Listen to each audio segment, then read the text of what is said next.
Every man has his techniques, and they're all different. And when you know mine, you'll be dead. All right, everyone, welcome back. This is a season premiere, season 4, episode 1. Thankfully, Mitch reminded me of that, taking a little break, so we're back, and we have a guest today, Rob Sissi. Rob, how's it going? Great. Thanks for having me on, guys. Stoked to be here. Thanks for coming on. And Mitch, I didn't forget about you. Sorry. Usually I introduce you first, but Mitch, how's it going? Guest is the priority. Guests first. Chilling. I skated today. Things are good. You got skating today? Yeah, I got out and skated this little ledge spot. Must be nice. Sounds like a good day to me. And how far is that from you, Mitch? It was like 15 minutes. Like some typical little grocery store spot that's like, oh, it's just a ledge against the wall, but something.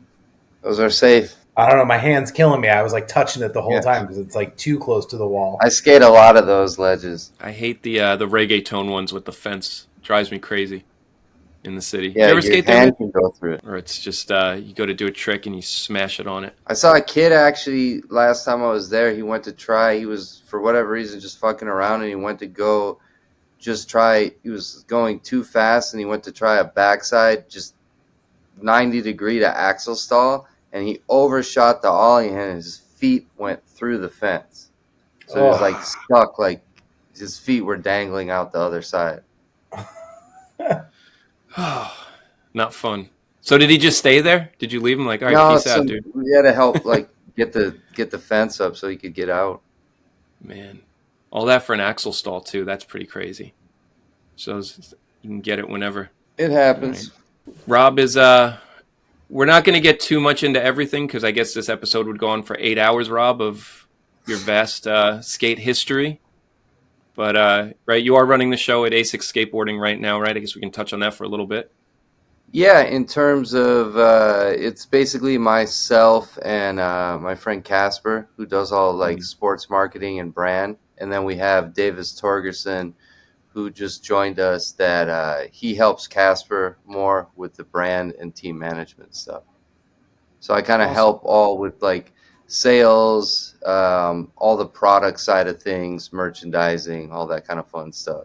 And then we're basically a satellite into the Japan offices, which is where they're kind of headquartered. Really cool program that's going on. Awesome products, awesome team. Yeah, thank you. Yeah, there's something for everybody there. Mitch and I were talking about that before. Yeah, it's really cool, man. And to be honest, I spent a lot of time prior at Nike, and I got there probably, I want to say 6 months before it had already started. And it feels like here at Asics, it really does feel like getting in at the very beginning, which is super cool. So the amount of like trust that they've had in us to kind of do what we can, like within the means, right, has been amazing. And I appreciate the compliments, because I think what you see is like what you get when you have a handful of skaters really kind of helping shape something. We don't, there's no real, at least as of now, real pressures, you know what I mean, from the business side of things. It's more about just being authentic, working with the right shops, trying to help the right skaters out, etc.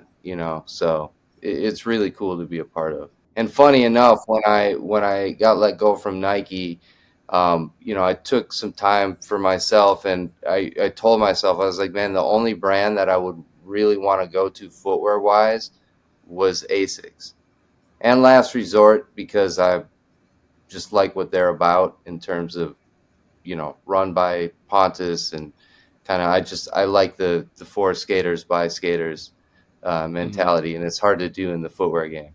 So I feel like Asics is really the closest that we could get to that, right? Where it is a bigger company, but it really is kind of being curated by skaters. It shows too. And it's always nostalgic for me, because when I was doing Northern, Matt Town was one of our riders, and he only wore Asics.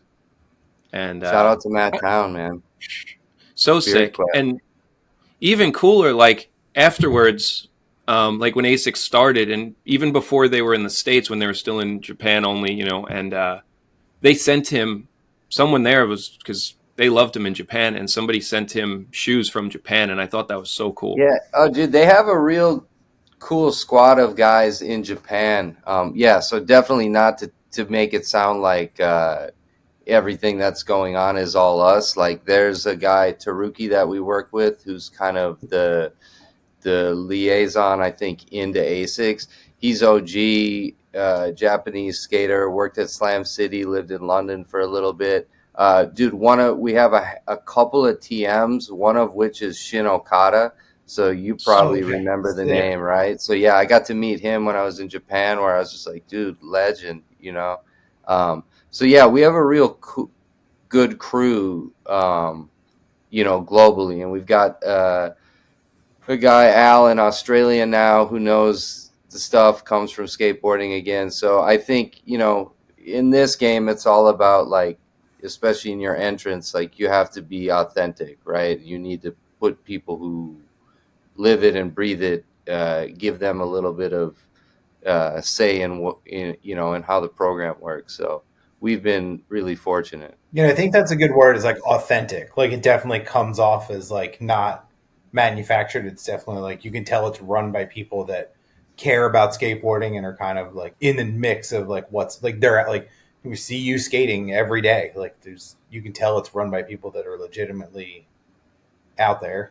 Yeah, man, for sure. And, you know, it's one of those things that, especially right now, it is almost like a bit of a dream come true because, again, I started at Nike a long time ago, and it was very similar to this, where it was very small amount of people. And, you know, if there's 10 people in the room, 9.5 all agreed, you know, on something, and it was moving forward. And so I think, as best as you can try to like isolate that to just having people that really care about skateboarding involved. But again, it's hard in a corporate environment where, you know, you can't just hire based on like, oh, this dude can kickflip, this person can't. Oh, yeah. So did you pick out testing these shoes or anything, and it was like, oh, this one we can make skatable, we can do this one? No, I can't take any credit for that. I mean, basically, they have a pretty amazing archive, right? Which is where the Japan comes from, where the Vika comes from. So that I'm going to assume is probably more Taruki and the team in Japan kind of identifying those models.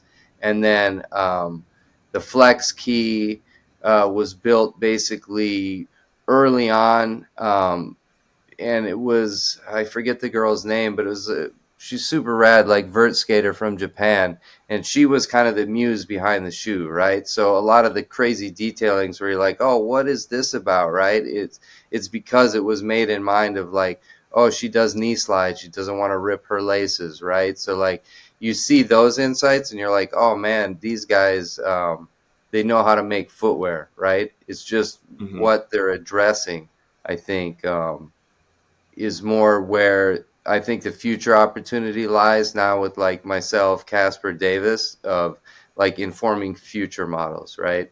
We'll have a gel splite, which is a new model that'll drop in 6.1, which is pretty cool, kind of based off of Gel Light 3 with the split tongue, except this one is more like old school where it's a split tongue, but it wraps like a double tongue. You guys will see it. I'm sure you'll wear test it. So looking forward to hearing that feedback.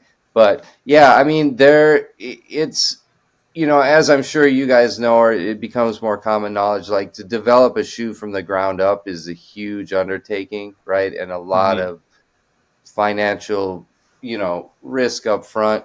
And I think with Asics, the way that they operate is definitely more calculated and cautious, right? They're not, and I've really appreciated that, especially having, you know, worked at various brands. I think the American way is usually just to pounce on an opportunity and exploit the snot out of it, where I think they have a much more long and thoughtful approach on how they do stuff.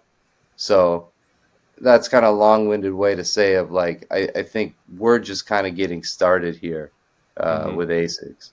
Yeah, but like you said, you have that heritage of like being able to like take something like the Japan, where like you can see it has everything you'd kind of want in a skate shoe, and then add those couple things like puff up that tongue a little, like, you know, just those couple details to make it a little bit more skate friendly, and you have like this amazing skate shoe now. Yeah, and it's always interesting with traditional footwear companies because their thought and their purpose, right, is to design from the ground up, right? Like, what do skaters need? And so it's ironic that skaters are always like, I only need what you already made 30 years ago. You know what I mean? Because from a company standpoint, again, that's why you see tech still from every company, right? Like even Vans is like, because I think at a certain level, the brand is like, well, what are we even making skate shoes for if these are old court shoes are what everybody needs, right? So I think it's like a bit of a delicate balance. But yeah, we have some great shoes in the archives, and that was another thing when, you know, I had begun to talk to them and they were kind of, you know, courting me a bit. They were sending me shoes, and that was really the thing that I was like, all right, I believe in this, right? Because to me, everything else is secondary to the product. Like if you don't have a good product, Right. you can market it all day, but you're going to sell it once, you know?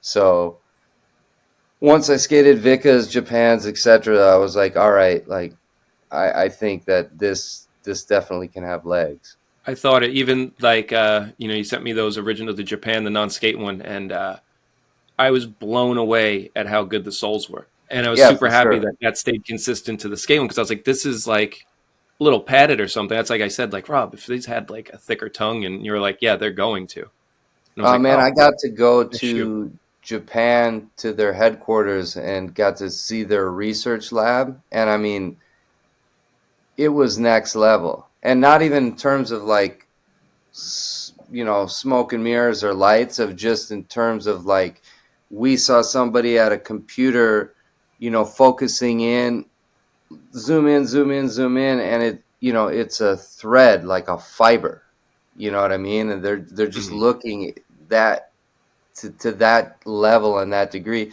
And that's also why with them specifically, I think from the skate thing, you're not going to see a ton of new product um, quickly because they really take their time in development, right?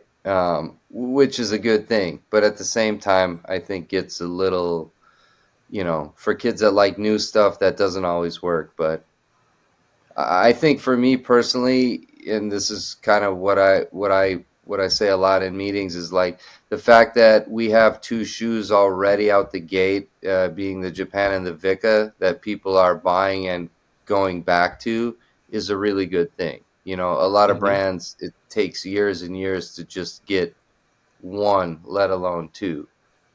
So I think that's all credit just again to those guys having made shoes for a really long time. Yeah, that one could definitely be a staple in the line for like consistency. So there's so many different things you can do with colorways and that stuff just to make it interesting. But then we were saying it's like just those basic black ones where like that's the shoe everybody would wear. That's, you know, it's interesting to think about because even if you go back thinking about, we can say Nike, whatever, but even Lakai, like skate shoes, like there were new shoes every run. Like there weren't many shoes that carried over really. Like what No, the for sure. staple, And and then they I ruined that. But yeah, nothing, you know, to have two off the bat is pretty sick. well, and then, you know, I think too, a lot of brands get in the habit of like cycling shoes out too quickly because the reality is like if you like a shoe, you're gonna most likely stick with it, right? So Hmm. if they stop making your shoe, what are you gonna do? Yeah. Oh, that's like my MO. Like as soon as I find a shoe that fits because my foot's so stupid shaped, like when I find a shoe, I run it like nonstop. Like those Right. BA Nikes, I had every single color of those just because I knew it fit me well and I could skate it and I liked skating them. So I just bought them over and over and over again. So we have the opposite foot because I loved the way that shoe looked, but I couldn't wear it because it hurt my foot. Oh, interesting. Yeah, that's why like I love the Japans, but the Vicas are a little hard for me to wear because they're too narrow. Yeah, the Vika to me is almost not like I know anything about it, but since it's a hot thing, like mountain climbing shoe or like a soccer shoe. Like Yeah, it's not a shoe I would wear around and walk a couple miles in, but I'll skate it because of the way that it skates. yeah, the performance end of it. Besides like a Jordan 1, I've never had a cup sole that like has felt that good. I wore mine today.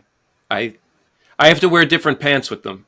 I have to wear like a smaller pant with them, or else I feel like I just have like aqua socks on. Yeah, But I for love them. They sure. skate. They skate so well. Those are. I've been kind of now that they have the. I have the green and black ones, and I love them. I have two pairs of those, and just the colorway and how the shoe is. So I was like, all right, these are sick. I have to wear Polar 92s with them because they have Right. they're a little smaller. And then when I wear That's the my Japans, problem. I I can don't wear. have any smaller jeans, so I just kind of look like a toy. It's funny because they're weird. They are like a fitting shoe. For sure. So I bug out on those. I'm like, oh, the pants are too big. Looks like I have Jenkos on with them. But awesome shoe. I love it. So that was going to be my question. If you had to go today and just grab any shoe out of the line, you'd go Vicas? For sure. Okay. Yeah, I mean, like I said, I don't want to get ahead of myself, but I mean, I think it might be the best shoe I've ever skated. I mean, I see lots of They're- people loving it. So Yeah, it's just, and again, for me, aesthetically, I think I'm with Steve. Like, it's not a shoe that I would just go pick up off the shelf and be like, I love the way this looks, right? But the way that it skates, it's like, yeah, there's performance nothing wise. there that doesn't need to be. Yeah. Yeah, no seams, no anything. Like I think it's a cool looking shoe. Yeah, it's super With clean. that Don't get me and- wrong, but I like if I had to wear a shoe, I would wear the Japan. You Yeah. know, like Mhm. I like the way that looks, but that probably goes right back to your pants point, right? Of Yeah. like I wear baggier pants, so it just looks Yeah. more They have the correct. puffier tongue, the little bit wider profile. Yeah, I love those. Those are great. And I might be inspired by you because now that I can get them locally, I got to try on some 8.5s in the Japans. And I know you Go go down a way half down. size. You go half a size down in the Vika, which is Yeah. crazy to me. Yeah. It's painful for the first like day, and then it works out. Man, were you an iPath guy at all? Oh, I loved iPad. Do you remember how those stretched out? I remember buying Yeah. those. If I'm a 9, I remember getting 7.5s and no socks for 2 days, and they would Yeah. stretch into my size. Then Yeah, those things they were. were. And then I like destroyed my ankle in a pair. What was the Carl Watson shoe? Oh, there was The one that the looked like a desert boot. yeah. There was brown suede, and it was like seamed up the middle. Yeah, exactly. Right? Dude, I demolished my ankle in those, and that was the last I ever rolled with iPass. Yeah. Mitch, were you an iPath guy at all? Was that on your radar then? I was always like a fan. Like I always thought it was cool, but it was never my thing. Man, they were. Yeah, I like, had a grip of grasshoppers. yeah. Well, that was like, oh, this is like the Air Force One I can skate. These Yeah, are they so were sick. so good. Yeah, man. Yeah, my crew Did you ever was have just those, Mitch? so, like what? Did you ever have any at all? No, never owned a pair. Wow. Wow. That's kind of sick I don't too. know. My crew was so different at that point. Like when iPath was cool, it was like I was wearing Circas or whatever, because that's just what we were all wearing. Right? The best era of Stefan Janowski was when he had Circus. I So, like, and I'm the not a Expedition Circa guy, but I era? always thought that was like his coolest when he was on Expedition. For Thought that 1 was- minute. Yeah, Yeah, When they put like 10 ads of him out. yeah, and then he Making left. Remember that? boards and then he quit. Yeah, remember that Yeah. though? They had like 6 ads like in one mag. Like it was nuts. And then by the next issue he was on Habitat? Mhm. Yeah, yeah. That was like that crazy time with Expedition, and it was like Beeble was like the big thing, and then he's on girl. But Yeah, because they made those big Janowski boards. Yep. And then it never got out. Man, I had one. I had one with parking tickets all over it. Oh, so maybe they did come out. I thought they were. Yeah, but he was already like pretty quick. Yeah, while it was out, he already left. Already gone. Yeah. Yeah, his part in that Alone video was so good. When he skates to Nirvana with the Meat Puppets cover. That was what, a Transworld video? No, it was Expedition Alone. Yeah. Oh. Carl Watson had a part in it. It's a really cool video. Minus Chris Lambert. It's So when they were making those interlock boards. I do remember those. I definitely had one of those. Man, and for then, anybody they under had 40, they were like boards that had basically mounting hardware built into the board, and you only would put like an Allen key screw through your truck hole and into the board, but nothing came through the top side. Yeah, I remember stronger, that. And it loosened up in like 2 seconds, even though it had the Loctite on the little. That shit has never worked. No, so many gimmicks in skating. Chapman, do you remember? I go way back, but dude, they used to have the bolts that. Well, they had bridge bolts. I don't know if you remember those. And then we used to take those and then put the mounting hardware in backwards to learn how to ollie. To like I've heard those stories. Suicide bolts. Yeah, it was all good to be landed on top, like with your chucks. Man. It's pretty sick though. Like you got to think, Rob, because you're throwing that out there. Like you've pretty much, besides like clay wheels and like you've seen almost skating evolve, like modern day skating totally evolve from the beginning till you had bridge bolts. Yeah, no, that's you a fact. Saw, like of the. It's really. Man. I was talking with like some kids about this the other day at the plaza. I feel like probably if you had to say like 89 to 93, like you wouldn't be able to know. Maybe say 88 to 93, like you would think, like how they look at humans of like, what's the missing link? Like what the hell happened from animal chin to questionable, and it was in that short amount of time. Such a short amount of time. Like it's to me, that's the trippiest thing. Like having skated so long is like, all the tricks that are being done now. For the most part, I mean, they're taken to different levels, but you're still talking like mid 90s. You know what I mean? Mm-hmm. Yeah. That's I remember talking to somebody. Oh, sorry. You can go. No, go ahead. Well, it was Justin Henry once, but I remember telling him like when he was on Vans, and I was like, dude, you should just take a photo with half cabs cut and put stickers on them like they used to. And I was like, that would be so sick. And he was just like, whatever, dude. He's like, yeah, sure. But I was like, that would be such a sick thing. And I was like, people would probably start doing it, because that's what it is too. Like you watch an old video. I mean, Brian Lottie with the nose grind pop out, and then Papalardo and Wenning running. Then it was Jerry Fowler, and then them. But it's hold up, back up for a sec, because I gotta give credit where it's due, and I just was thinking about this. So Lottie did backside nose grind pop out, right, in Now and Later. Mm-hmm. But who did frontside first? I'm going to say Julian Stranger, but I think I'm wrong. So that's what I thought forever, right? Because that was Sky Pager 93. But if you watch Ryan Fabry from Plan B Questionable, who ironically is from here, or not, he's from Vegas, but he lived here. He does one in his part in Questionable. Crazy. On like a plastic bench, like nose grind super far, and then just like hops out to the side. Man, the best trick I always think of Richard Mulder with that one. The backside nose grind or the front side? Front side. I think of Richard Mulder. Front side I can do. I'd trade it to be able to do backside. I have done backside. I couldn't even comprehend frontside. So if Frontside, you nose man, this is weird. Like if you nose manualed off, you would go backside off the same way. Like would you pop out that way if you had to?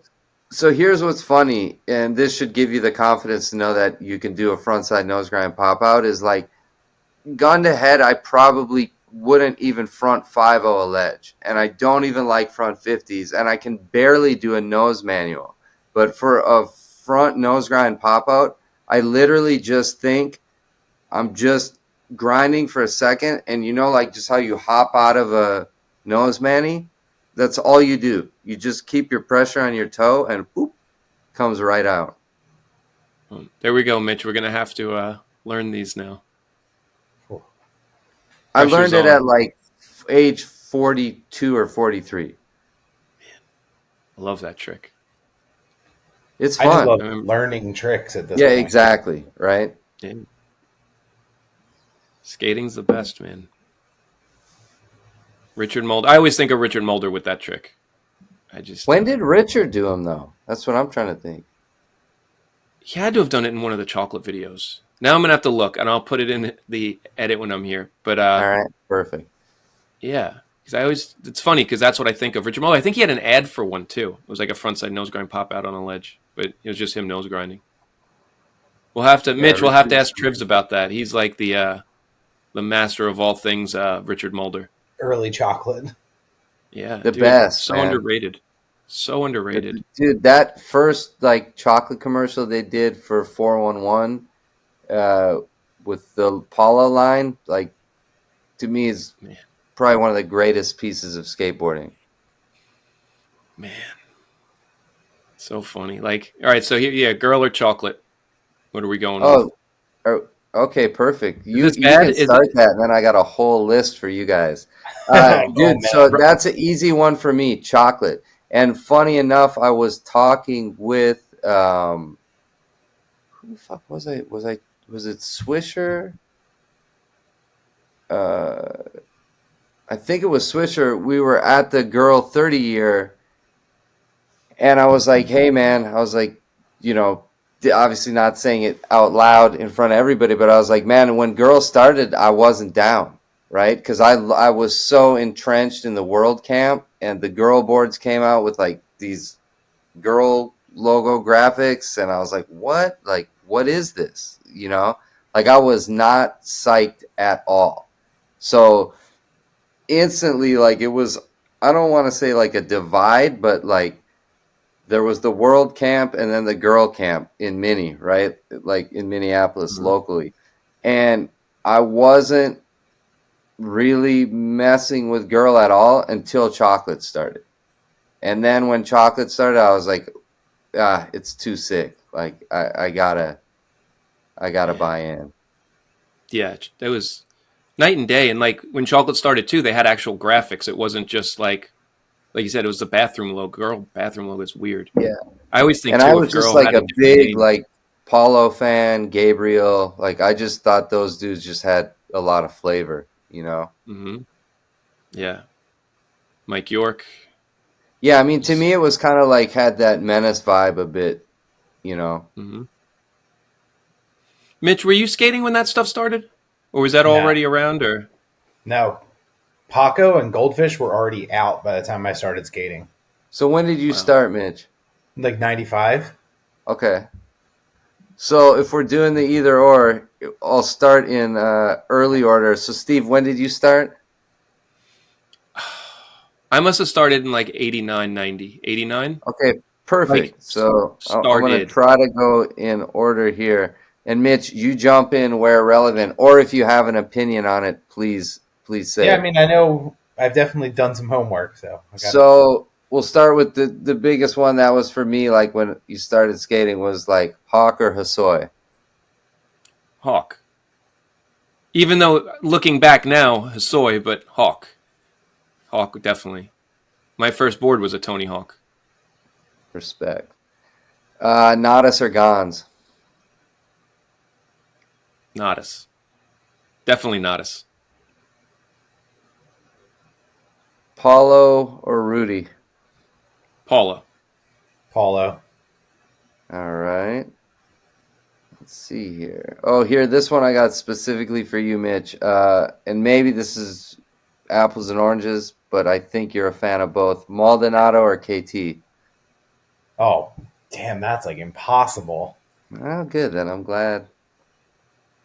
Oh, so different, but both so good and still skating and like getting it now. Damn. I maybe KT edges it out a little bit, but I'm just such a fan of both. Yeah, those dudes are legendary. All right, Fletch, Gino or Keenan? Gino. Long Island. Gino. Mitch, what you say?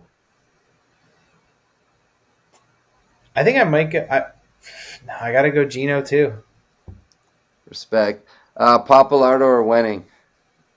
Papalardo. I don't. Fuck. This is a weird one because Wenning was always cooler to 100%. me, even though I've known them both. But I definitely Papalardo skating. I liked how he looked skating better than Wenning.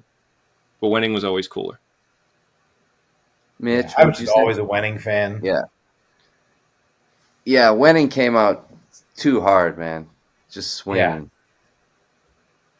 Okay, here's a good one, I think. SJ or Eric Pupecki? Pupecki. Hands down. You said that with authority. Yeah. Pupecki. That's my favorite skater all Yeah, time. no, respect. Yeah. Yeah, I know you love him, Steve, but I think I'm going SJ. You can't really go wrong with either. Yeah. Uh, Bad circle part. Oh, he actually I had have- parts. I think Pupecki had I like have one point. background props in the in his part in Mad Circle. Oh, really? Oh. That's awesome. Yeah, he in does, Five Flavors? No, in the Let the Horns Blow. Let the Horns Blow. Yeah, the OG. ATV question: Cardiel or GT? I'm sure everybody will Grant hate Taylor. us, but I'm saying GT. Yeah, me too. Rodney or Day One? What generation of Day One? Yeah. Belly shirt Day One? Do we have Yeah, now dude, like this tank is- top No, Day One? thank you, Day One. Day One and Love Child? This, I'll take Love Child Day One for the win. I'll take Rodney. Yeah. LeVar or Marcus? Marcus. I was never a LeVar fan. What? Oh, Last- We never talked about this. So if you watch like LeVar was cool on stereo. It was like, oh, there's this little kid and he's sick.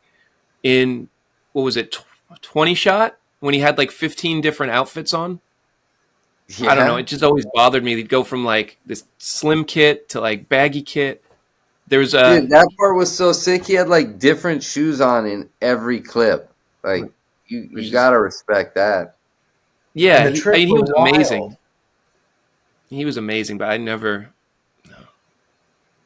Marcus's part in that Deca video with the skates to DMX. Well, dude, to me, Marcus is the undisputed champ of the pier. Yeah. Like that's what I'll say about Marcus. Like there's no one has better pier footage than Marcus. he's way up there. To champ. Yeah. All right, here's a toughie. Costin or Guy? Guy. All right, cool. Well, then it's not a toughie. I'm in Gotcha. concurrence. Heath or Reynolds? Reynolds. Dill or Ave? Ave. Dill. See, Ave now is sick, but Dill, like 101 Yeah, Dill, he was on 101. He was 20 just, shot Dill, man. Oh, photosynthesis Dill is great, but current Dill just taints the mix. Like too big for his Gucci loafers. Dill is no. yeah. Well, that's like Ave now, and he skates. Ave on 23 was amazing. Ave's Wheels of Fortune true. with no flip trick. 23 So Ave sick. was next level. Yeah. Yeah, alien industry section. Yeah. Wow. Dude, Dill though, I mean the dude front nollie switch fitty hubba. Like it's Yeah. insane. Old 101 Dill. Yeah, like, 23 I love Dill. that photosynthesis part. 23 Don't get Dill. me wrong. Dill and yeah. In How Fit about- and Credo. Muska or Jamie Thomas? Oh, So I'm going to go with Jamie Thomas here. His recent video, my friend Eric filmed clips for it, and he actually paid my friend Eric. Yeah. He gave him money, way more than Eric thought he was going to get for filming. So Jamie Thomas all day, even though prior to that I couldn't stand the dude.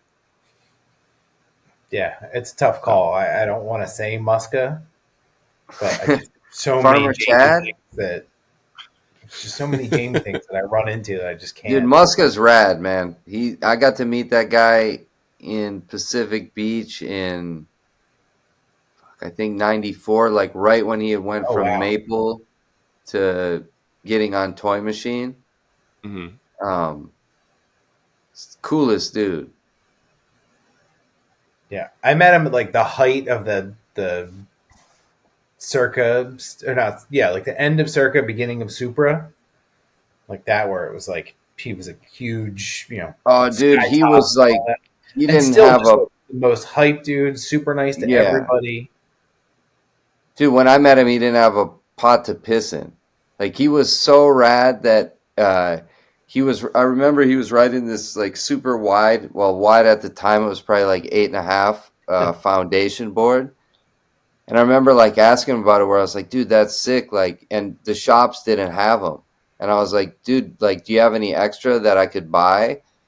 And he was like, oh man, I'd like to give it to you, but I'm just hard for money. I was like, dude, it's all good. Like, here, what do you want? And he's like, is $20 cool?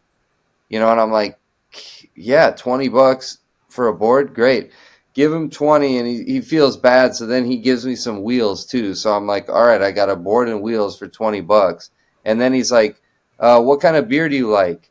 And I was like, I don't know, Heineken. Walks to the store, gets a 12-pack of Heineken, and comes back, and that's what he spent the $20 on. We sat and drank the 12-pack.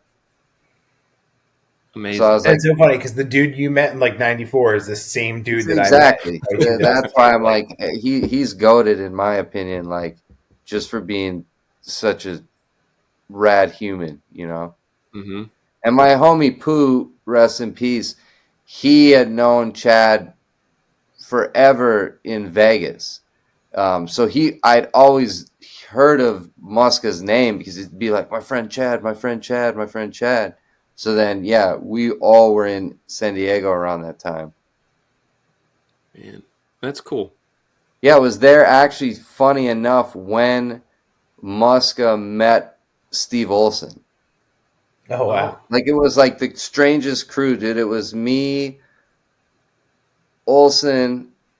Remember Sean Young, like anti-hero dude? Yeah. He was there because we were all at Navarrette's house, Darren Navarrette, because I grew up with him basically here. Like, he's born in Kansas City, but pretty much cut his teeth here. And so I'd always go visit him out there. And this was a time, like, I think, yeah, Jamie Thomas was helping him get in the mags, and this is kind of what was going down. So I remember we were all kind of like drinking, smoking, like just doing whatever, getting ready to go skate.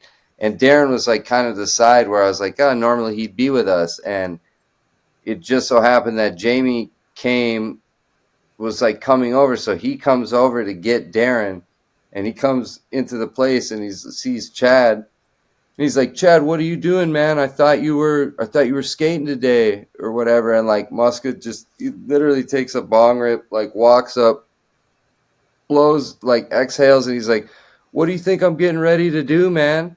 And then the chief just like turns around, leaves, and then like Muska sits back down. He's like, oh man, I'm staying on that dude's couch. Like, maybe I shouldn't have done that, but dude, it was just a weird, like, craziest crew to be with. And then, a couple years later, he's the Muska. It's pretty cool to see. That is pretty insane. Like, oh, that was the dude on the couch. Now he's literally the guy on the couch. Yeah, shit. So do you skate vert? Being No, that you man. hung out with the vertical vampire? Dude, no. So, I mean, dude, that's the thing is, like, Darren's just a skater. You know what I mean? Like, he would skate, at a time when there was not even a skate park here, because there was one winter where we didn't have a park. So, he'd come, like, crash the indoor malls with us skating. Like, dude, he'd watch 20 Shot and Trilogy. You know what I mean? So people have this perception, of him, but he's Wow. just skate rat.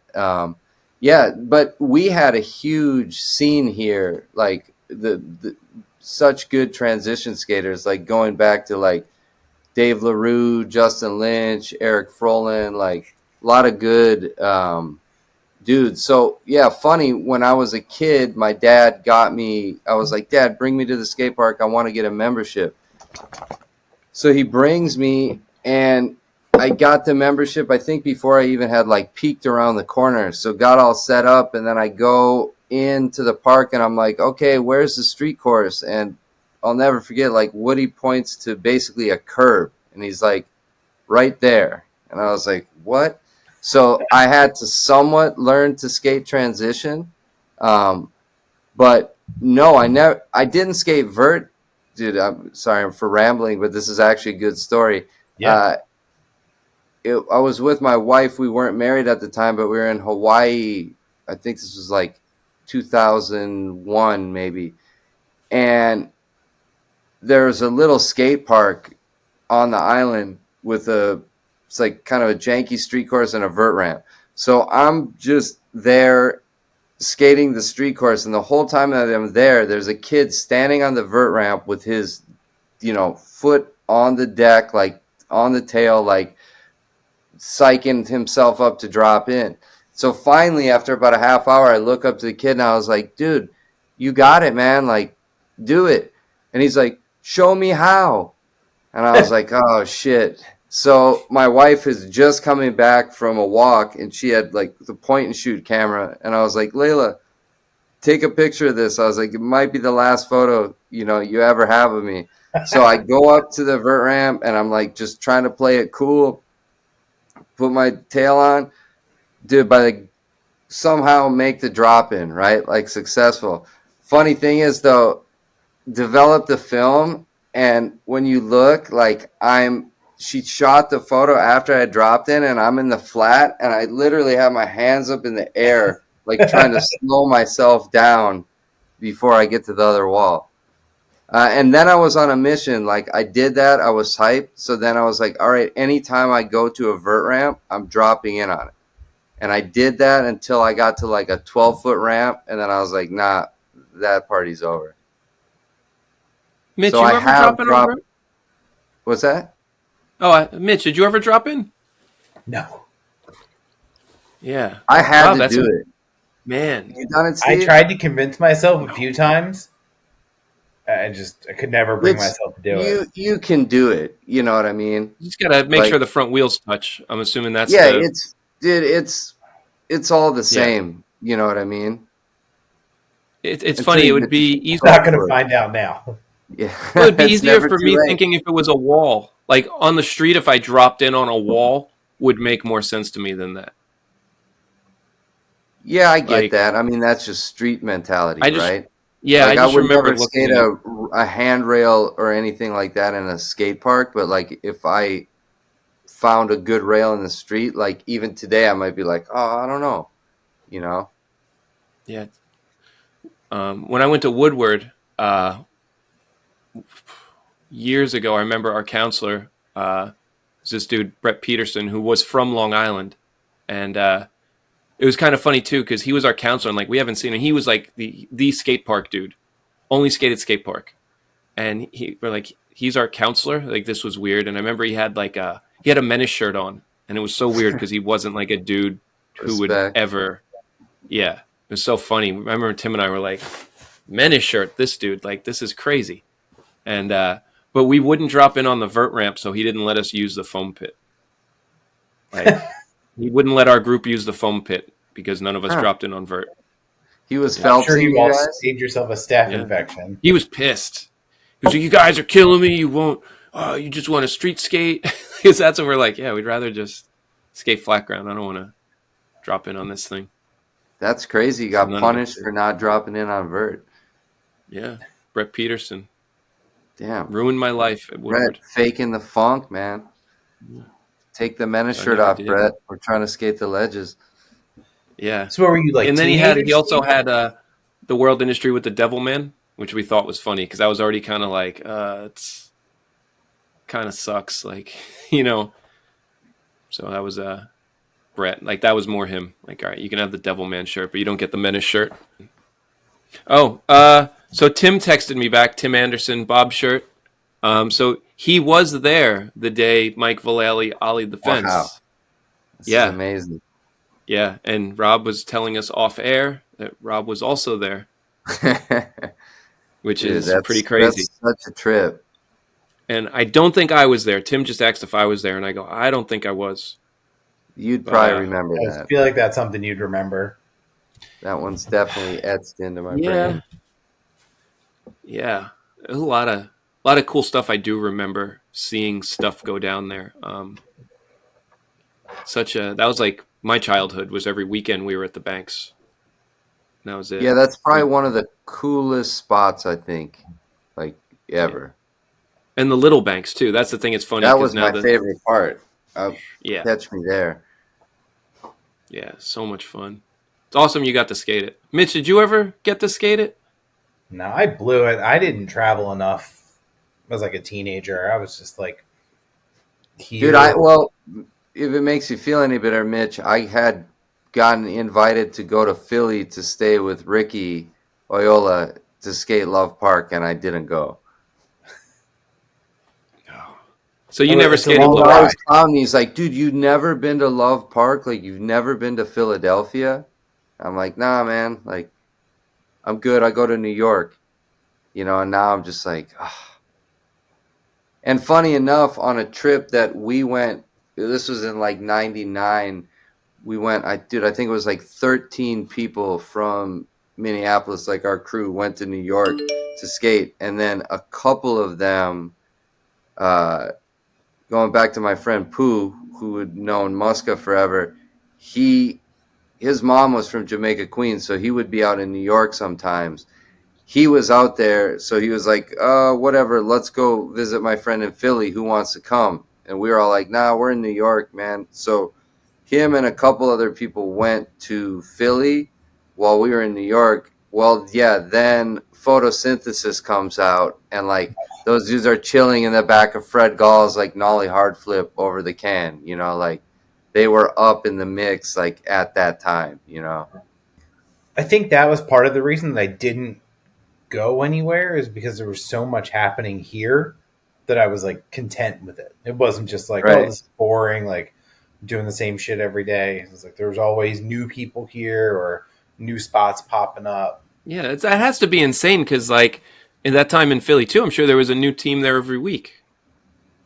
Yeah, there was always people here. I was gonna say, Mitch, who was the? Was there anything you can remember as like who was the worst person you saw there? See, I didn't have a ton of like bad interactions. I mean, I heard like stories, but I didn't like. I got a funny love story. My friend Darren, who I worked with for a long time, he said he's from Jersey, and he said the first time he ever went, like him and his homies, I think they skipped school or something, took the bus down to Philly, got out at Love, literally went into Love, threw their boards down, started pushing, and I guess there was a flow. You skate a certain way there, and they like went directly the wrong way into traffic. And Ricky was there, and he just goes, you, get the fuck out of here.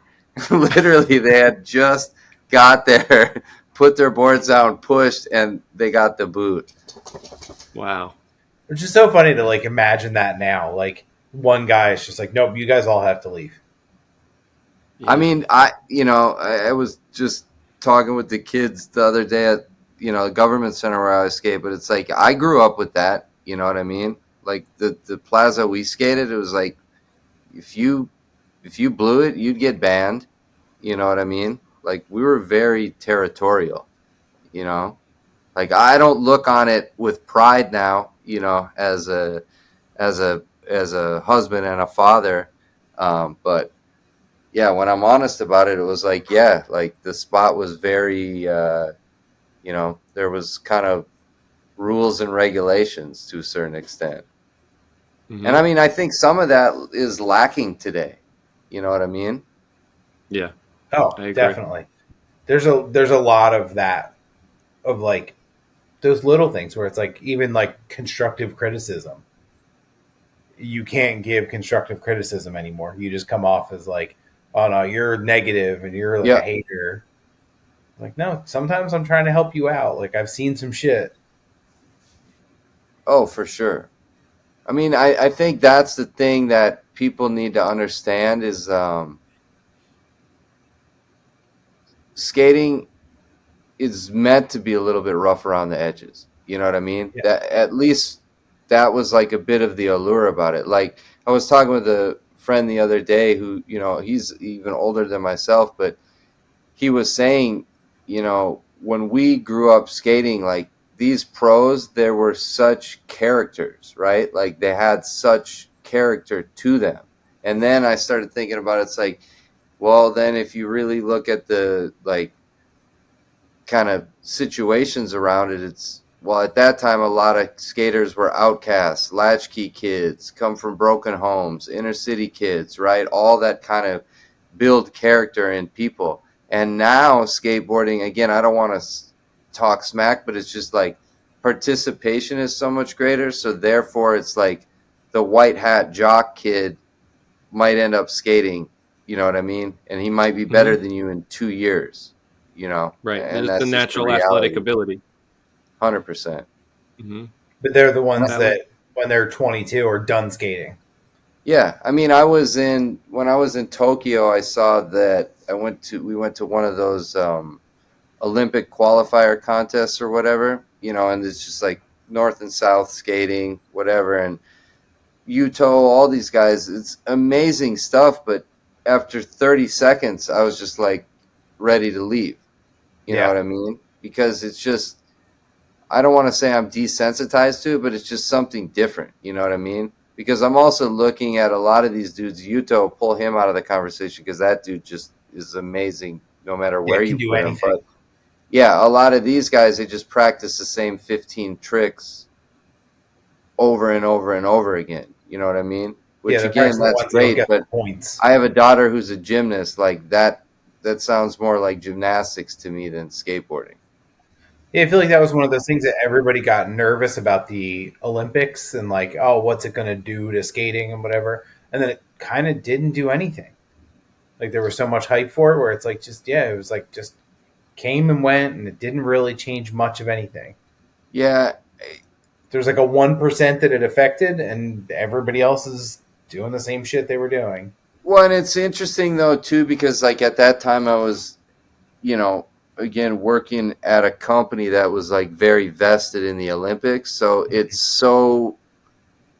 was so interesting to see this like they want to throw so much resources at it, right? Because it looks good on a PowerPoint and they can go to their co-workers and be like, here's what we're doing for the Olympics, right? But to your point, for skateboarding, it's almost meaningless, right? Like my job as sales, right? And I try to explain it like politely of like, this doesn't move the needle. You know what I mean? You can make all the Olympic product you want, but that's almost gonna give the shop a reason to not want it, right? Because Yeah. it is attached to the Olympics. So it's a weird space to be in, I mean, I was fortunate enough to have Lance Mountain come in and talk to a group of us, and it was funny because it really kind of backfired. I think their plan was they thought Lance would come in and cheerlead the Olympics and be like, "Yes, this is great," And he said, "You run the risk of killing skateboarding. I already saw this happen in I think it was late 70s, early 80s, and really what he said happened minus Yuto. Thank God for winning, but." He's like, you could have, say, Jagger Eaton won it, right? And again, I don't want to talk smack on anybody, but We again, get it. he's the dude that now suddenly he's the guy to the average person, the Tony Hawk, if you will, that you can now pay a dime on the dollar to what you would have had to pay Yuto or whomever, right? Because the industry doesn't value them like that. Right? So you bring the whole tide down, And it didn't bring in this massive crop of new people to skating like they were kind of hoping. It did exactly what I've seen happen before in the 80s and like when it died in the 90s. And this is like the tough soundbite I think for companies to figure out is like it didn't increase participation, it increased interest because skateboarding is hard, right? So yes, you had a ton 100%. of people that bought new skateboards and bought shoes and this and that. Did they buy a second one? Probably not. Is that board sitting collecting dust? Probably, right? Like that's the thing. Ultimately, that's always been the same since the beginning of this. Is like it's fucking hard. If you really want to do it, you have to dedicate real time to it, you know? Yeah, like we said, like anybody that picks up a basketball, you throw it enough times in the first hour, it's going in. Like, yeah, you're not going to have the critical skills, for ball handling and whatever, but you can still accomplish your goal of like, oh, I scored a point. Skateboarding, like, you're not ollieing the first day. Chances are you're just eating shit for a couple hours and. Well, yeah, I saw somebody talking about it, and it was an interesting way of putting it, but it was like, because skateboarding is one of the only sports that, like, you don't have any of your sensibilities. You're not on your feet, right? You're on a board. So your whole movement, most every other sport, you're still on your feet. You know what I mean? So now you have a third party, if you will, that you have to kind of figure out how to unpredictably change directions or exactly. depending on the way you lean. Yeah, I mean, dude, again, when I started skating, I think it probably took me 2 years to learn to ollie. You know what I mean? But I never saw anyone ollie in front of me until like that 2 year point. You know, it was just trying to figure it out. I don't feel bad now because I've told people that same thing. It was like, yeah, 2 years to ollie. And they're like, what the hell's, like, what's wrong with you? And I was like, no, there just wasn't. Right. I skated in front of my house. And then at Blockbuster, I think once I rented like street skating with Robin Nottis, and like tried to figure out how to ollie from that. And there wasn't a lot of tricks. So on ollie, mentally, it was like, that's huge. Like, oh, you can ollie, it was, wasn't like the basic, like tic-tacking was a trick even. So it was like, oh, ollie, that's like really hard. Do you remember your first ollie? Yeah. I kind of, yes. See, that's I was on vacation in Florida. Yes. I remember we were talking about this other night, and I was like, dude, I don't remember my first ollie. I remember my first kickflip. Yeah, me too. I don't remember ollie. My first kickflip was kickflip body varial. Yeah, I think that was for a lot of people. Because if you were young and those boards were so big, like, that was the easiest way to get it around. I had the Julian Stranger with the syringe. With the airplane with the syringe. I had that. I remember like kickflip body, like, oh my God. I did a trick. I didn't even know what I did. I remember I had a blank board, but this kid told me it was a shut board.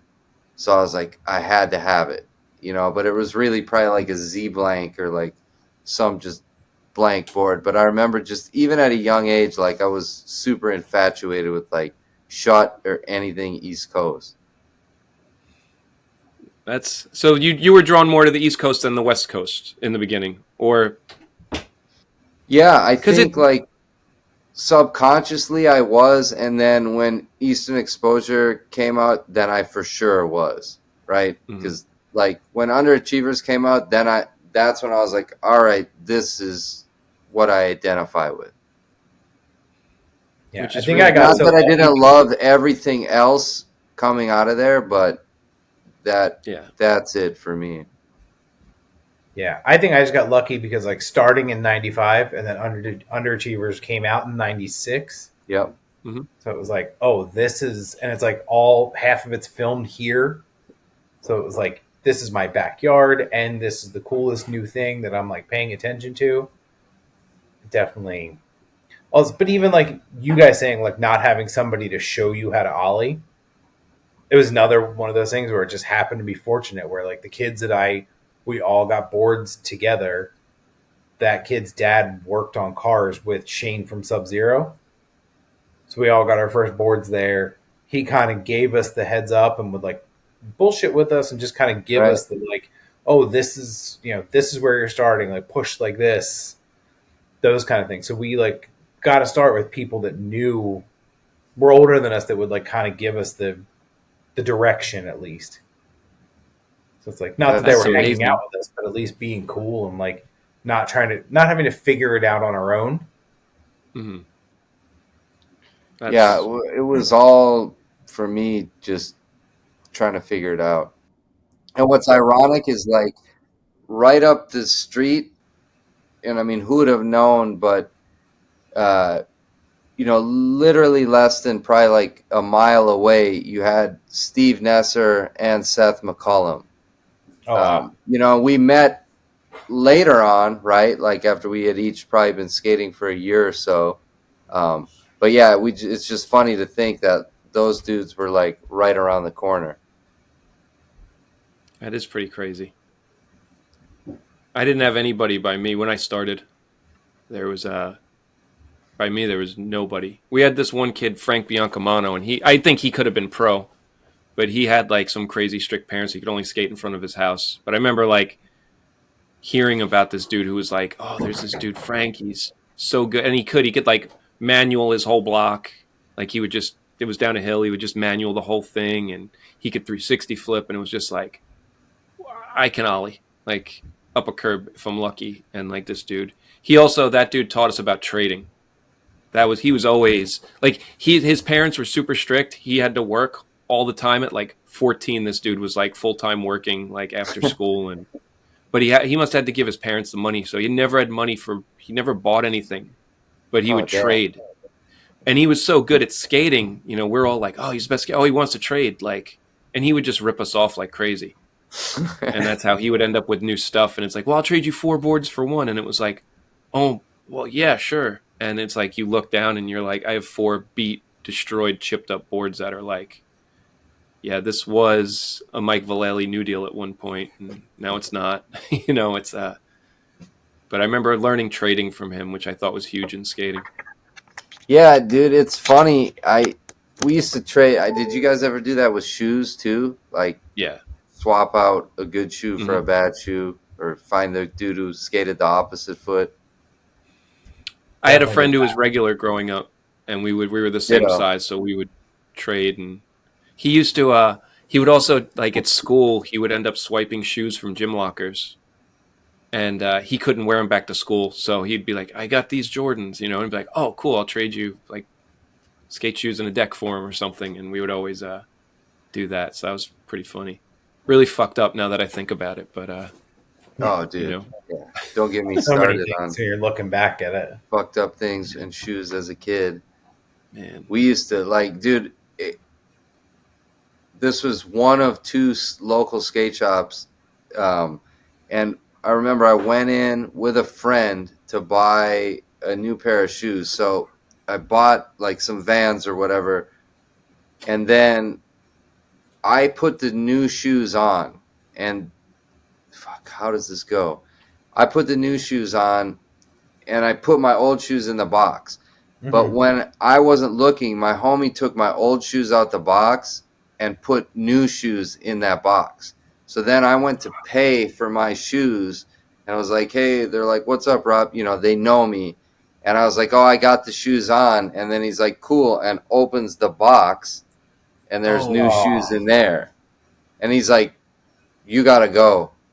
And I was like, what? And he's like, yeah, man, like, you got to go. And yeah, I was booted from the shop for like years. Wow, that sucks. And your friend never said like, oh, I did that.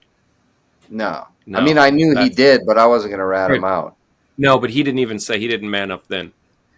No. But like, dude, honestly, it was probably karma, because 6 months prior, did this. I'm going to sound so terrible. I boosted some shoes from the other shop.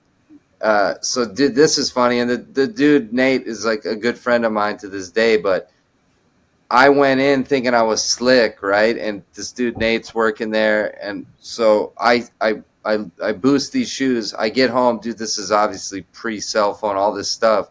I get home and like an hour later, my phone rings. Pick up. Hey, what's up? Hey, this is Nate at Al John's. I need you to bring those shoes you stole back. And I was like, what, dude?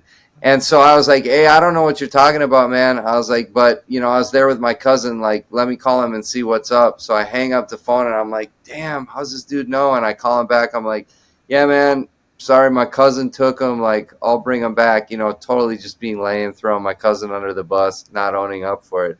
So, yeah, probably karma for doing that, to tell you the truth. Man. One time we had a local skate shop. So I want to say I was 15 at the time. And me and my friend Chris, we were in there. And I remember it was a New Deal shirt and it was a hooded t-shirt. Like it was just a t-shirt with a hood and had a little New Deal. Yeah. And I remember I was like, oh, this is so cool. Like Daniel Castillo had one of these in like Love Child. It looked like some kind of shirt like that. So I was like, this is cool. So my friend had a bag because I think we just went to like the grocery store to get some like, you know, our drinks for the day or whatever. And the skate shop, there was a surf shop upstairs and a skate shop downstairs and nobody was down there. And he put it in the bag. And which I guess that was nice of him. He didn't tell me, but he put it in the bag and he put some other stuff in the bag. And then the dude who that ran the skate department was down and he's kind of looking and, you know, it's not like they had that much stuff. So he's like, oh, there's a shirt missing right off the front, you know, and he looks and he sees it in the bag. And we're like, all right, we're going to go skate. And we walk up and he's like, hey, get over here. And he, you know, so they made him call his mom and like, she had to come pick him up. And I was like, oh, I didn't know what was going on until they started pulling all this stuff out of his bag. And I remember that. And they offered me a job because I said, oh, that's, you know, they were like, yeah, your friend stole this stuff. I was like, oh, that really sucks. And they're like, well, do you want a job here? And I was like, yeah, I totally do. And I asked my dad, I remember this. And my dad's like, no, you have to concentrate on your schoolwork. You know, me, the straight D student. And damn, so job at a skate shop turned down? Yeah, at 15, like I was like, I'm set. That's perfect. A dream job. Yeah. And I remember that. So then like when I was 16, my dad's like, you got to get a job. And I said, no, remember I have to concentrate on my schoolwork. And I've used that to like not work until I was 18. And because I remember that I was like, I had a job, like dream job, and you didn't let me take it. I remember I was real pissed about that. Still am to this day. I subconsciously think that's why I've worked in the industry my whole life, because I've always wanted to work at a skate shop and I never did. Oh, you never did? No. Wow. I remember having fun doing that. Mitch, you loved that, right? Oh my God. Yeah. I would do it now. Yeah. I've been tempted, like Bunger by me. Yeah, like, I get the bug, and I'm like, oh, wait a minute. I have a moment of clarity and pull back. Yeah. Well, that's what I think. I was like, this place is an hour away. Fairman's closing. Yeah, Fairman's is closing. Yeah, Fairman's closing after 48 years or something. Wow. That's a tough business to be in, man. I think it goes earlier, Steve, to what you were talking about before Mitch got on, but it's just like it's the blessing and the curse of skateboarding, right? Of like, there are no real rules and regulations to it, and you can be as expressive as you want, but that's spilled into the industry now of like any wood shop's going to take your order for a dozen boards of Joe's new homie skate company, right? And again, not to knock it, but you split the pie so many ways. It's like this just doesn't become an environment that anybody can live in anymore, you know? Yeah. Look at those, like Mark Johnson, who 12 years ago was on top of the world, is now like selling boards out of the back of a truck for his brand because they didn't move, and he's just like needs to try and get rid of them. Yeah, and I mean also it's like, dude, we could go on for hours, but I think there's just such an influx of wood still. You know what I mean? There's just too much. And shops are filled. Yeah. They can't take new stuff. This is still a spillover from COVID, you know? Yeah. So, I mean, shout out to all the shops, man, because that's truly a labor of love, you know? And I think that's that's why I like doing what I do, and that's why I'm really stoked right now where I'm at, because it's like I feel like I'm with a brand that has the same like good intentions. You know what I mean? And it's Yeah. not because I think ultimately, dude, none of these shops, we know it, right? Nobody get into this because of the business. Yeah. Everybody's here because they love it, and that Mm-hmm. all became secondary. And so while that's great, it creates a bit of a challenge, of like, how do you be profitable in this business? And, how do you run a shop, and how do you run a brand, and how does the industry stay healthy, Um, and I don't know, it's not unique to skateboarding, right? Like the world's in kind of a crazy place right now as it is. I don't think many industries are thriving, um, unless they're consolidated industries that are just hurting all of us. So, Right. um, but yeah, it's weird, man. But I think all that's to say is like the the shops are so critical, and I feel like sometimes the industry is not. They can forget that a little bit. You know what I mean? Mm-hmm. Yeah. I mean, I'm on a much different level of that than you are, but at the same time, like it's my favorite part of it is like I can't wait for the next season of boards to come in so I can take that day or two and go visit all the shops that I can and drop off as many of their orders as I can, just to like Yep. save them on shipping and just go check in with everybody and Yeah, say what's up and kind of show face and see what's going on. for sure. Yeah, I just think a lot of it just became a little too transactional. You know what I mean? Yeah, like these It's people like, are my friends and I want to yeah, do it that way. yeah, I don't know, man. I think people need to like be a little bit more cognizant in the industry of like just it's not easy for the shops. You know what I mean? Yeah. Mm-hmm. But I do No. like that it's definitely changed. I don't know about like from where you guys grew up, but like late 90s, early 2000s, if you were like a guy connected to this shop, you did not fuck with the people from this shop or this shop, or like, it was like hiding spots and like not trying to have any of that. Where Oh like, I yeah. feel like it's like a whole different, where like everybody gets along now, where it's like, oh, we don't carry that brand, but this shop does, that's a half hour away. Yeah. Go check them out. Oh, 100%. Dude, I also think the internet forced everybody to kind of do that a little bit, right? True. Because when you're online, it's all open space. But at the same time, that's fully valid point. I think about that a lot because, again, having kind of lived through this so much, my theory on it is like, I think when I started in the late 80s, like skating was still booming and kind of popular, right? And Back to the Future, and there was just this kind of like thing about it, Swatch Tour, all this money in it. And then it kind of died, and fully pulled back, but at the same time, like that created the lifers, right? And now all those dudes are the dudes that actually are running or working in the industry. I feel like Mm-hmm. from that period of time. So Yeah, Yeah, I it's wonder, that's the thing though, to take it back to what we were talking about earlier with like characters and stuff, is like, again, I don't want to like talk smack on what I love, but it's just like skating doesn't feel that cool anymore. You know what I mean? There's mm-hmm. there's nothing that I feel like it's lost a little bit of that edge, right? But that's natural because it's not in its infancy anymore, you know? Like shit. Those Nike ads where it was like the what if we treated all athletes the way we did skateboarders? Yeah, Like, dude, those are some of the best ads ever. Shout out White and Kennedy, man. They did those ads. They do like all of Nike's ads, or a good majority. But yeah, anytime I always trip on that. It's like anytime you can speak skateboarding to a regular person who knows nothing about it, like you've done a good job, right? Because it's so hard to communicate, and they nailed it with those commercials. yeah, because very that's when awesome. you really weren't seeing skating anywhere.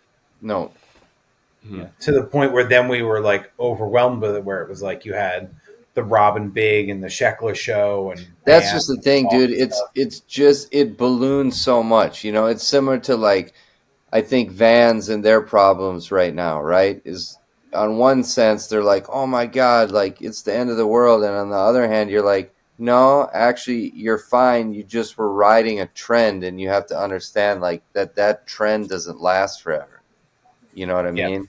That Mhm. was icing on the cake. That's not the cake. I think we touched on it earlier too, but I guess what I get concerned about is like it's usually like guys our age that are doing that, right? So where are the kids? Like what 20-year-olds are opening shops? What 20-year-olds are trying to get a job in the industry? You know what I mean? Like that's my concern for looking down the line in this of like who picks it up from here. You know what I mean? Like Right. I saw the guy Mariano. I was on Thrasher today, and I was looking at the photos of the Dickies party, right, that he did. And again, it's Guy, right? So it's gonna be a bunch of dudes our age. But I mean, even I'm dusty as hell, right? And I'm looking at all the photos, and I'm just like, damn, like there's so much gray hair in these photos. Like, where's the youth? You know what I mean? Like, Mhm. what are they doing? And again, maybe I'm not invited to the party, and they are doing well, and I hope so. But that's more my thing of like on the industry side, I'm not talking to a lot of younger shop owners. You know what I mean? Mhm. Yeah, even the brands, like you said, Yep. like there's like these older guys starting brands after having a 20-year career, Yep. where it's like it should be the like as much as I know it's not for us, it's not our thing, but like a Frog, for example, For like sure. let these dudes do their thing and kind of market to those kids Well, that dude, look, Frog is a great example, right? Where like it might not be our thing, but every shop I go to, like they can't keep Frog in, right? right. And that's Yeah, because I don't those have to like dudes, it. those guys, but also I think it's a pretty simple formula. Like they speak at eye level. It's like a Mhm. different version of what Rocco did back in the 90s. Like they're just talking to kids on the a mutual plane instead of like talking down on them of like here's what you're going to think or here's how fucking cool we are. Yeah, Yeah, it's same thing. Like you look at like a Girl or Chocolate now, it's like if you're not kind of moving into that next thing and pushing these dudes that have been there forever, it's hard to stay relevant. Yeah, it is, man, and it's so splintered. How do you keep kids' attention? Yeah, Mhm. But Yeah. I don't know. We're just in one sense like super hyped that we were able to kind of see all we've seen, but at the same time, like I think that there's cool shit around the corner. Mhm. yeah, that's what I'm hoping, that it goes through this wave of like dies out a little bit, and then there'll be that next group of kids that's like, oh, it's not, it's there's nobody doing it in my school, so why don't I start doing it? Yeah, for sure. It's either going to be that or the school is going to have a full-fledged skate team, you know, Yeah, like as the curriculum. Again, yeah, like going to Japan was really crazy to see in the sense of like skating is just so different there. You know what I yeah, mean? It really is it's a sport and an activity, right? And a lot of even what we've had to do from a North America point of view at Asics is like educate them on street skateboarding, right? And mhm. like, yeah, it doesn't all exist in a arena and a course and whatnot, and a lot is on private property, and like this is where the game is played, if you will. Yeah. Because wasn't there like a whole pushback? Sorry, I was saying, wasn't there like a whole pushback with Yuto when he filmed that like all Japan part? Oh, dude, 100%. And I never understood any of this, right? And I'd be on these calls and I'd be like, what? Like, and then I went to Japan, and ironically, I travel everywhere with my board. I left my board at home because one, it was the winter, and two, I had a hurt knee and ankle. So I was like, I just need a week to be off my board. Point being, though, even going there and as much kind of cool shit as I saw, I don't even know if I would street skate there because you can't explain it, but it's just such a different culture. It's so quiet there, and everything is so orderly that, like, truly the noise of your board and grinding and sliding and whatnot, like, it's disruptive on a certain level, right? So yes, Yuto's stuff, like, you can't go do that. If you go watch like all those old videos from Japan, Far East Skate Network and those dudes, they made an insane video called Night Prowler, which is like one of my favorites. But right, it's all filmed at night because you can't go out during the day. You know what I mean? Like, it's just frowned upon. So even like the kids that skated for Asics that we'd meet out there, say they'd meet us at a restaurant, even if they were skating, they would basically be walking to the restaurant, right? Like, where we would drop our boards and push to the restaurant, like, they would skate the spot and then they would just walk their board to wherever. Like, you know what I mean? The active street skating, like, as transportation, is not a thing. That's why those tight boot dudes are like so gnarly. You know what I mean? Like, they really are, like, it doesn't look that much from coming from the West, right? But when you look at it through the lens of like Japanese skating, it's like, yeah, dude, these guys are real, like, really raw, That's cool that you get to be the voice of, like, real, not to say not real, but like you basically, like, it's just a different, it's just a different interpretation, right? And there's merit to both sides of it, you know what I mean? But very cool. Yeah, man, I mean, again, it's interesting to see where it all can go to, but I always say at the end of the day, it's just, it sounds so corny for me to even say, but it's like that feeling that we get rolling and skating, that like little peace of mind, that time of being present, like, that will always exist for people that want to do it, and whether you're doing that in street league or filming a part on a VX, like, you still get that, Yeah, absolutely. Especially as younger, like, super opinionated on skateboarding and this, that, and the third. And like, the older I've gotten, the more I'm just like, I still have my opinions, but I do know, like, if somebody's getting that out of it, like, I have nothing, no shit to talk, It's crazy how that changes over time when it's like, like, oh, they're having fun. I'm not gonna. Don't ask me what I think about it. Right. I think we're all parents too. You know what I mean? That I think that definitely softens you up a little bit. At a certain point, I end up skating and I'm like, oh, dude, like, these kids are way closer to my kids' age than my age, like, got to be conscious of that. Yeah. Till I see those kids and I'm like, all right, now you're grown enough that you should have learned this shit by now. For sure. Now let me son you. Stop pointing at the sky. Stop, like, shaking your fist when you land a trick. Like, fucking stop it. You're 24. Stop claiming trick. Like, it's ridiculous. It's embarrassing. Yeah. Hindsight is a mofo. And it's all going to be there for them on Instagram. Exactly. That's, I think, the biggest difference, man. I don't have to see my Mike Carroll crisscross braids, unless I dig deep into the photo bin, but no one's pulling that up. Yeah, the pictures of my frosted tips only exist on... Right? In your mind. Oh, Mitch, anything else? Or no, I mean, this was really cool. Yeah. Yeah, damn, we went a while, guys. We did. This always happens. Yeah. Sorry. Don't be. We love it. We have Blair on Thursday. Awesome. And I have to edit Dave's feel like we could do another round. I feel like we didn't even scratch the surface yet. Oh, dude, Rob, you're always... Dave, you're always welcome. Always have him back on. Dude, I'll jump on with Dave, man. I just I've kind of always known Dave by proximity, but yeah, it'd be sick to just get on and chop it up with some fellow nerds. I could call in sick that day, and then Mitch, it'll be you, Dave, and Rob. Nice. So I only have to edit it. Yeah, because Rob's going to be the host anyway. Yeah, I'm down. Well, I'm gonna. One more for you, Rob. Is there a favorite board you've ever had? Oof, man, that's tough because there's a few. The Vallely Barnyard, right? Which you asked if any of these boards are original. They're not, but I do have an original Barnyard. And unfortunately, stupid Prime is printing unlimited reissues. So, but yeah, that was the first board I ever bought, like, again. And then I know one of you guys has it. I can't remember, but the Ricky Iola Zoo York hydrant board.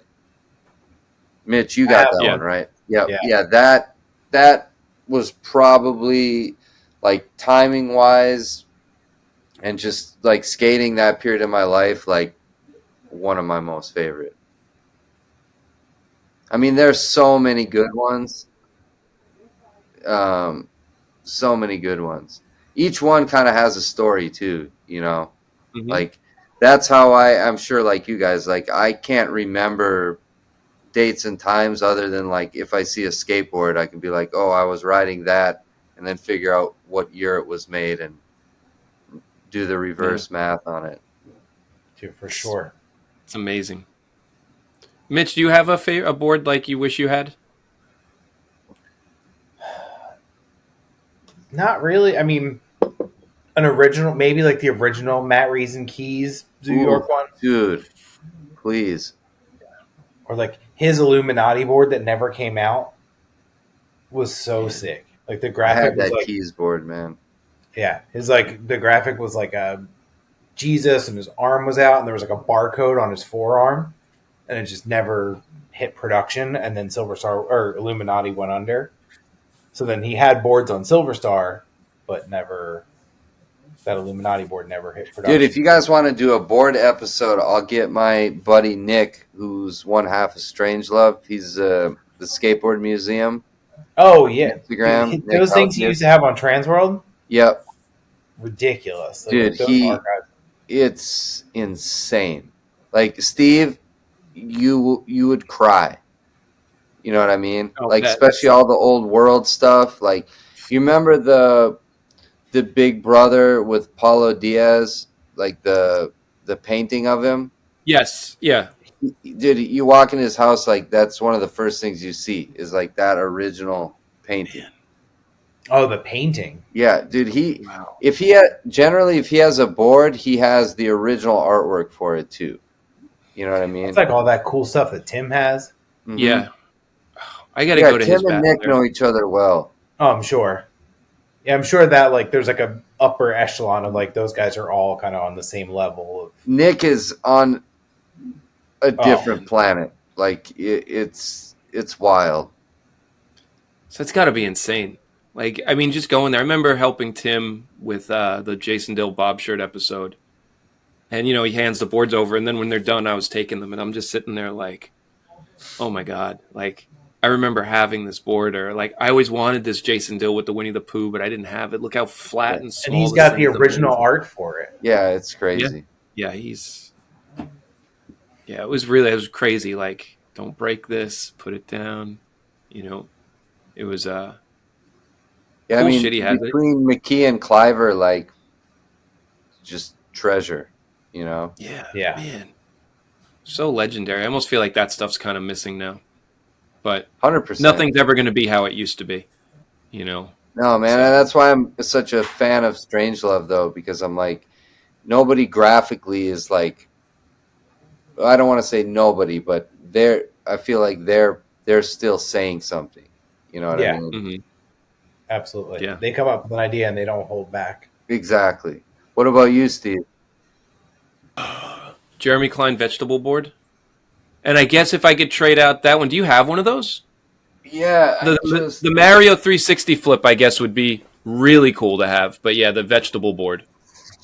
let me This see. is insane. I was kicking myself for not buying the JK Industries like remakes of it. Yeah, I have. That's what I've got. I thought it was. That was my first world board. The Mario. No, I wish, because those were already cease and desisted. But the The vegetable one. vegetables. Yeah, I had both those. I actually have both the remakes. The JK ones, or you had them? No, Yeah. I have. They were remember cease and desist. Yeah. Okay, I have those. So that was like, I think Hot Rod in LA was doing it like, Oh. I remember Tim had, it's funny, the Javante Turner at Nightboard, but it had gold fronts when Hot Rod yeah, did it.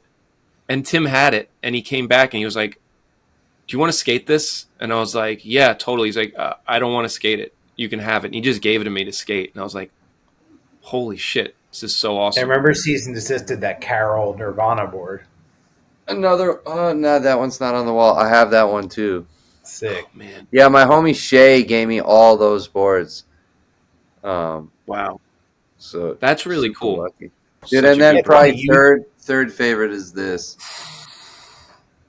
So sick. So cool. The Rocco, The what is that? Rocco. Something 3, right? Rocco 3 or 3, something, yeah. right? Yeah, Yeah. yeah. The This top was graphics, my awesome. This was Do you my have first the? world board. Does it have the Ronald Actually, Reagan top no. graphic thing on it? Yep. Top graphics really cool on that. So if you Yeah. ever catch me lurking on Slap, this is my whatever you call it, like my little picture. Man. But I take it back. This was my first. Well, I guess I don't know if you consider this a world board. Yeah, it's a world. Is that an SMA? Yeah, Rocco. But it's like Division. SMA World Industries, right? Yeah. Yeah. Yeah. Man, that's so cool. My first board was the Tony Hawk with the chicken skull. And I could have got that Rocco, the Rocco 3 they had. Any board. I always kick myself and like the dude sucks, but I could have got the Jason Jesse with King Neptune Mini. Like iconically graphic wise, it's a cool graphic. Yeah. Dude, my friend Jason just Jesse's found not cool. a T-shirt. Well, not just found. Like I think this last summer, he's like one of those thrifting kids. Got a Jason Jesse Neptune's T-shirt for 50 cents. Wow. You got an offer for $1,000 that day for it.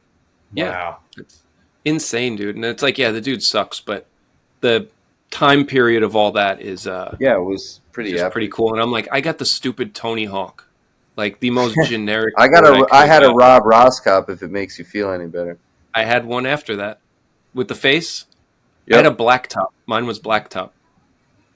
And it's like I got my flight first board. like little kid board back at this flea market. I saw that. Really? Yeah, that was sick. It was the Nash Executioner, the one Dude, with like, the shut dragon. up. I had one. So this dude had 2 of them at a flea market, and I was selling like, dude, literally like shit that I was gonna just donate, like old trucks and wheels, Right. whatever, like some skated boards. And he's like, "Oh, I need trucks for this complete that I'm selling." And this dude rolled in with like 60 completes, like just random stuff. And I was looking at that Executioner. I'm like, that was my first board ever. I'm like, I didn't even know how to ollie or anything. I just like Right. pushed around on it as a little kid. And he's like, "Oh, I have a complete and a deck." He's like, "I'll trade you the deck for these trucks or whatever." So I Wow. wound up like getting it basically for free. And it's like it's beat up, but still, it's just cool. That's rad to have, though. Yeah. That's awesome. That is, Shout out to the Pretty swap freaking meet, cool. man. yeah. All right. Anything you want to end on, Rob? Or No, man, just thank you guys for taking the You're time to chop it up. It's I just say, rad. don't you think this Again, will be I'm done by like, Friday. No. I never even got on social media or any of that shit until I did Side Effect a handful of years ago. But it's like, these are the rad things about it, right? Like, this is what comes out of it. It's like, I wouldn't know you guys. Actually, I feel like maybe I met you through Slap, Steve. Is that right? I was a fan of DOA, so I don't post often. I would go on there here and there. I was never really like, but yes, possibly. I mean, I kind of would only post if I had something to say that wasn't already like said. So usually everybody Right. kind of nails everything. But yeah, Side Effect was awesome. I remember I was super hyped. So, and I didn't know you, Rob. So it was like, I remember seeing it and I was like, this is really cool. And Labor posted it and I was like, oh, this is sick. I remember I bought it and John Devine, who was working at Labor, was like, oh, you bought that shirt. That's a cool shirt. And I was like, yeah, it's really cool. And yeah. Yeah, I remember you sent it to me right away. Like, "Oh, check this stuff out." yeah, no, Yeah. dude, Look at the ads. appreciated you guys' support for sure. All right, guys. Well, let's do this again soon. Yeah, and Yeah, it was definitely hopefully fun. now. So the new line, right, drops 4/19. Yeah, And Friday we'll have a new Jacob Harris edit as well. Oh, sick. there we go. Now I have motivation. I'll have to finish somehow editing this magically tomorrow to get it up. Wow, that's really cool. Awesome. Yeah, for sure. Very cool. Hey, Same some new Vics similar out there that look format. amazing. Yeah, it's got some new faces in there, and they did it all in LA, which is kind of rad and challenging. But I think again they pulled it off super sick. A Wow. big goal that we had, like when we set out with this, was like, and you guys will appreciate it, is, you used to flip through the magazine and sometimes you see an ad to be like, what is that? You have to stop, right? And now everything has become so predictable. Like, I can take my glasses off and know what ad is for what company, right? And I mean, not purposely, but with that in mind, it's like, we just want to be a little bit different. You know what I mean? Mm-hmm. Like, have something that has a little bit more value and thought to it. You know what I mean? So Mm-hmm. I Totally. can't take credit for that, but I'm stoked that we got good people that know what they're doing. Yeah, I love it. And I'm not just saying that, like Mitch, right? Same thing, like the shoes, even Rob, not knowing you or anything. It's like, I always just say this is like my second coming of action. Like this is Yeah, no, I appreciate it, and like I said, there's a lot of people. I think that's one thing that I've heard a lot of is like people love the shoes. Like once they skate them, we see a lot of people coming back to it. So yeah, definitely, you guys are doing good work over there. All right, well, Rob, it's late, and I'm going to have a lot of editing to do.